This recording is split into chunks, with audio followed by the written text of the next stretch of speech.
Hello and good afternoon. Welcome to MandibleMoments. I'm Simon, and well, today I'm going to be explaining what MandibleMoments is and well, who I am. So, what you're watching right now is Elin Messor structure personally carrying a larvae, one of her larger ones actually, into her new nest. She's a bit ponderous. She's a really aggressive queen actually. She's not really ever turned off her founding instincts. She just does what she wants, and as you can see, she's not afraid to carry a larvae as far as she needs to. She will just pick it up and take it where she thinks she needs it.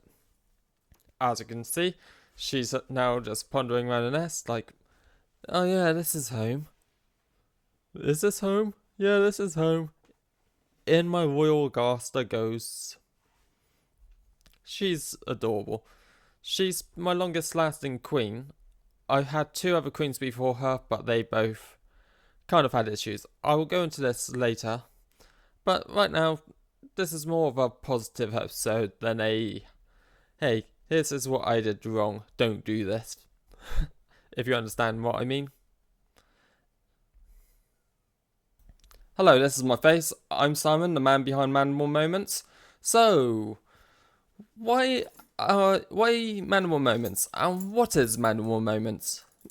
So the why. I first started thinking about ants when I started live streaming. I was playing games like Empires of the Undergrowth and Grounded, and kind of got impressed with their behaviours in game. I wanted to really see how they matched up with reality.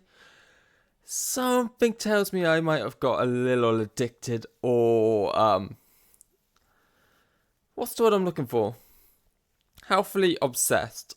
I've now gone from having 3 colonies. That was Phoenix, that was a Lasius Niger, a meta structure which I've named Elin, and it was a Manica Rubia which was called Nyadra.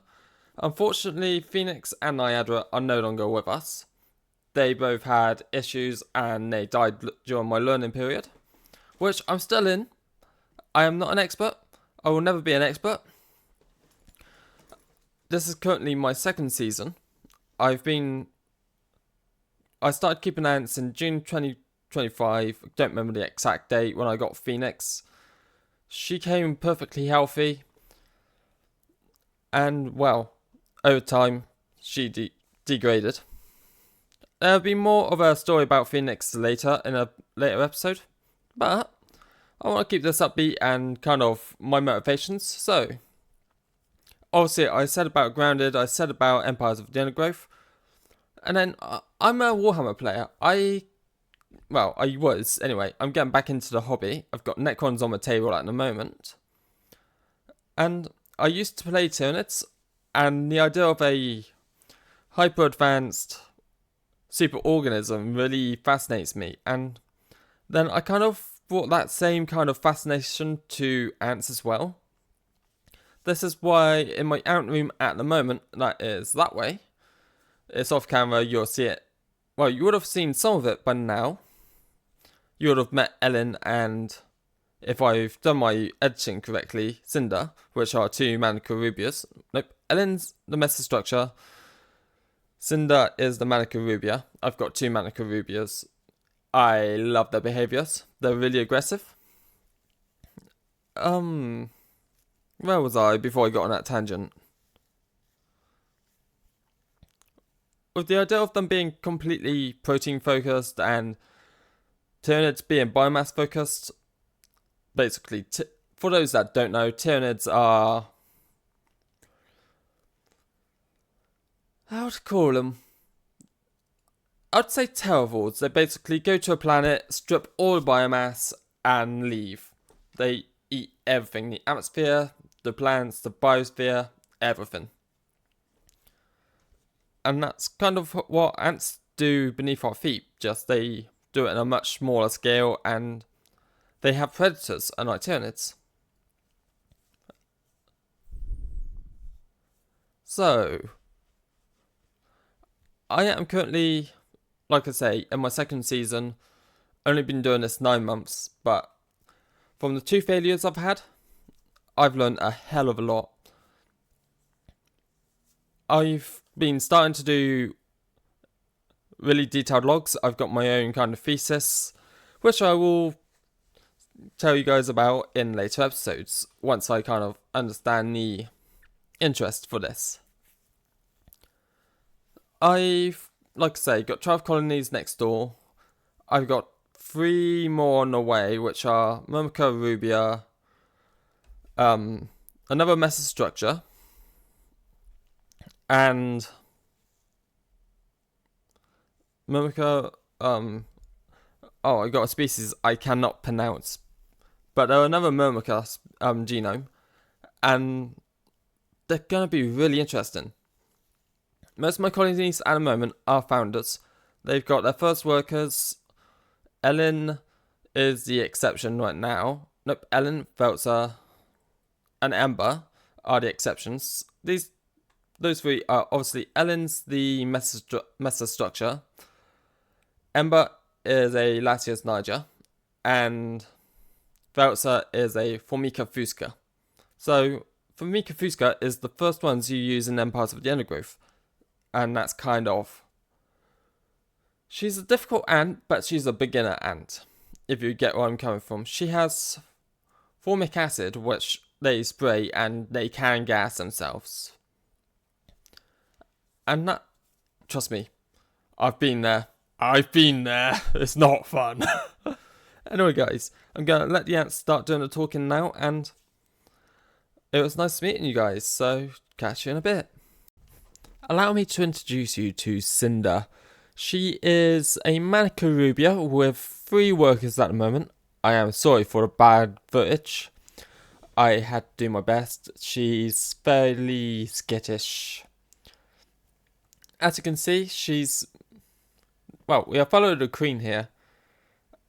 There's her workers. It's a bit hard to see them. She's a very exploratory queen and very aggressive. We'll see more of her soon. And here we meet Iris, the Camponotus Ligniperda queen. She's going to be a slow bloomer. She's going to be taking the time to kind of get her workers, but she is being a bit of a different type of queen than we're used to. This species is meant to be fully clusteral, but now she's kind of been taking food and acting semi-clusteral, which basically means she needs exterior protein to kind of make workers.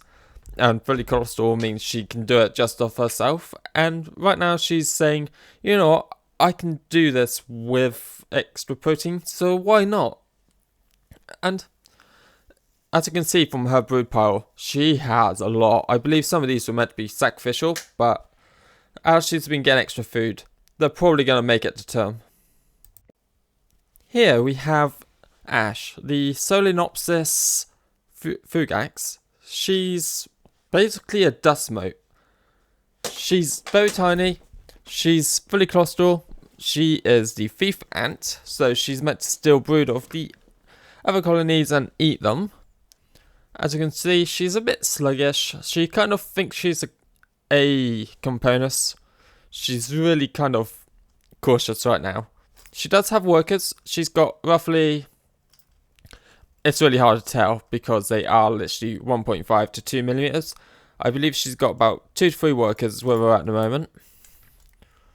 And yeah, despite her small stature and small worker size, she doesn't actually seem to mind being out in the open or exposed to cameras, which is something I didn't expect.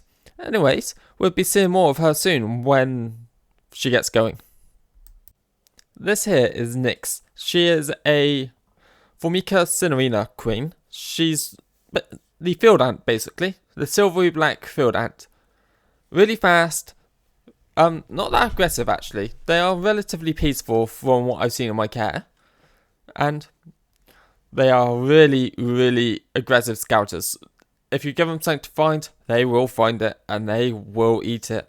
Or at least that's how she's been in my care at the moment. And I think she's going to be a great one in future. And here's Velza, my Formica Fusca colony. These are the ones that you play in Empires of the Growth at the very start of the game. They have the ability to spray formic acid.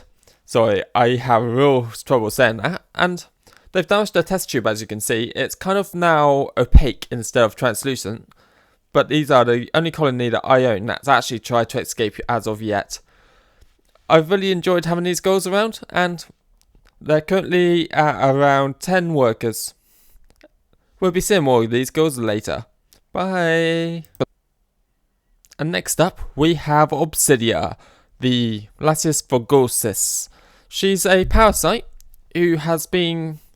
They're meant to prey on Lasius Emeratus, but I didn't have any, unfortunately. So I had to mix her with Lasius Niger, and it went really well from what I've seen. They've accepted her, they're not attacking her, and they've been taking brood pretty happily, and as you can see, they've got a bit of mealworm in there with them. I don't understand why they dragged that in with them, but that is just a behaviour that they've been excluding. These are fresh larvae, or eggs, I can't tell it. Here's Alessia, the Crematogaster Scutellaris. She's not had the best starting life at the moment. She drowned 2 of her larvae and recycled 1 from liquid damage. She basically went to... I don't really know how she managed it, but she basically put 2 larvae in a condensation bubble, and by the time I noticed, they were pretty much drowned. I got this queen because I love the coloration and, well, basically the heart-shaped gaster. I think she's going to be a really unique colony once she gets going. It's just a case of getting her going.